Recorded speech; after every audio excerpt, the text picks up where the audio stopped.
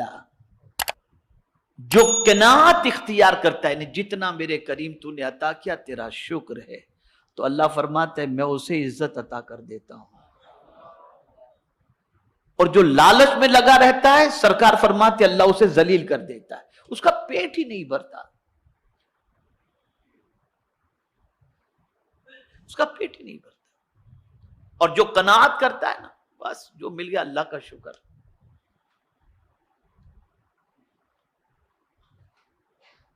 اس کو میں ایک قرآن مقدس کی دوسری آیت کی روشنی میں بھی سمجھا سکتا ہوں. قناعت کو اگر سیکھنا ہے تو چونٹی سے سیکھو اور پرندے سے سیکھو. نہ ان کا کوئی گھونسلہ ہوتا ہے، نہ اگلے دن کا اسٹاک ہوتا ہے. اگلے دن کا کھانا، اگلے دن کا دانا کوئی پرین چرین چونٹی ایڈوانس کے اندر جمع کر کے نہیں رکھتی. لیکن جس دن مل گیا صبح نکلے بھوکے، شام کو پیٹ بھر کے پرندے لوٹ آتے ہیں اور اللہ کے دیے ہوئے رزق پر قناعت کرتے ہیں. مولا دوسرے دن پھر انہیں عطا فرما دیتا ہے، عطا فرما دیتا ہے. 7واں فرض صبح اٹھ کر کے ہی جو ہے وہ یہ ہے کہ اللہ پر بھروسہ کرے. کیا کرے؟ ہم کس پر بھروسہ کرتے ہیں؟ کسٹمر پر. ہم کس پر بھروسہ کرتے ہیں؟ سیٹھ پر.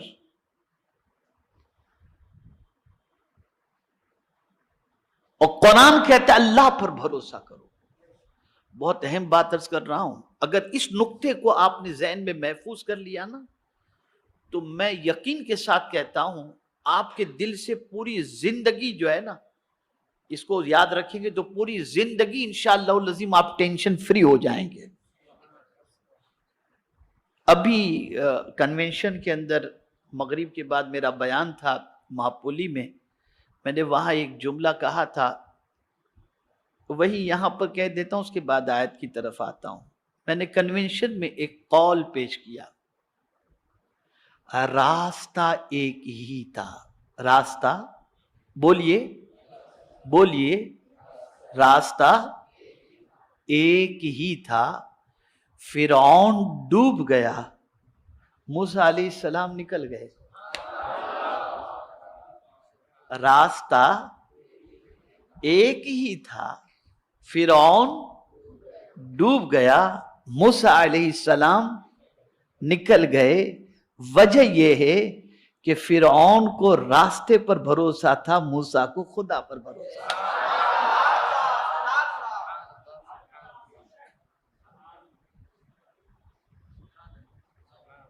سمجھے نا؟ فرعون کو کس پر بھروسہ تھا اور موسیٰ علیہ السلام کو؟ یہ ایک بنیاد.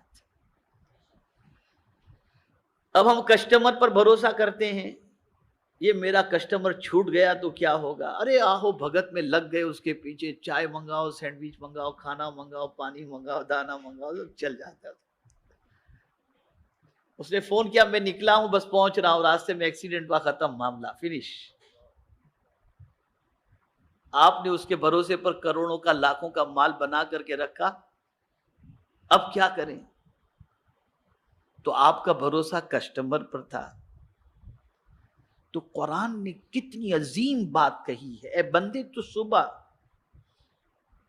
جب نکل یا صبح کوئی کام کا ارادہ کر، کسی پر بھروسہ مت کر، بھروسہ کرنا ہے تو کس پر کر؟ وَتَوَكَّلَ عَلَى الْحَيِّ الَّذِي لَا يَمُوتُ، اس رب پر بھروسہ کر جو زندہ رہنے والا ہے، کبھی مرنے والا ہے ہی نہیں۔ انسان مر جائے گا، کسٹمر مر جائے گا، دنیا ختم ہو جائے گی، لیکن مولا کی ذات باقی رہنے والی ذات ہے، اس لیے بندے تو اس پر بھروسہ کر۔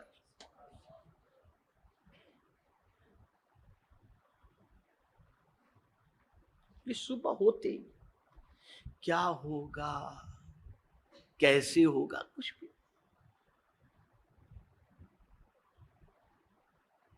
یہ صبح ہوتے ہی ہمارے اوپر اللہ عز و جل لازم کر رہا ہے کہ ہم اس پر بھروسہ کریں۔ وَتَوَكَّلَ عَلَى الْحَيِّ الَّذِي لَا يَمُوتُ۔ اب آئیے 8ویں چیز کی طرف۔ بندہ اللہ کے احکام پر عمل کرنے کے سلسلے میں صبر کرے۔ صبر کے معنی کیا ہوتا ہے؟ جماؤ، جم جائے کہ مجھے اللہ کے اس حکم پر عمل کرنا ہی کرنا ہے۔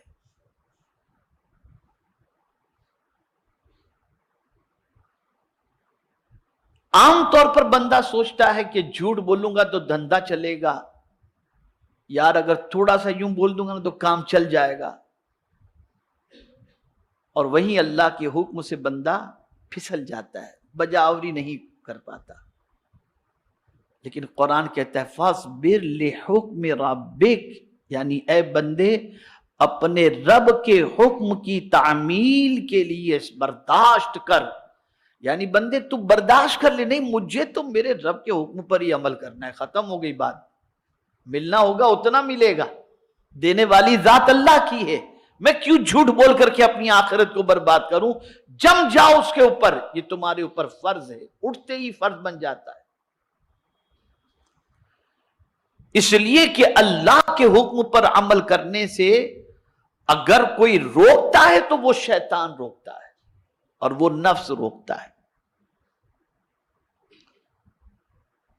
تو صبح ہوتے ہی